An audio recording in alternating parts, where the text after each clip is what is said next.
وزیر ارشاد که دیگه اصلا نمی اومد، آقا بهش دستور داده اومده.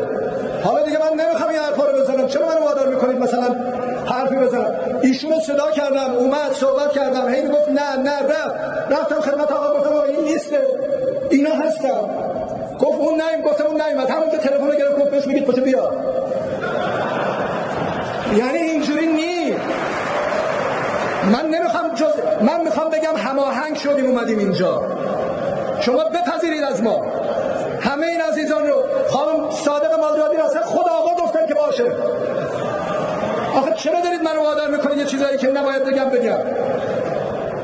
همه این عزیزان با هماهنگی، با به اصطلاح تفاهم اومدن اینجا. خیلی از آدمایی که یه ذره شک توش بود ما بدونیم که بگیم نیاوردیم تو لیستا. چی رو بگم؟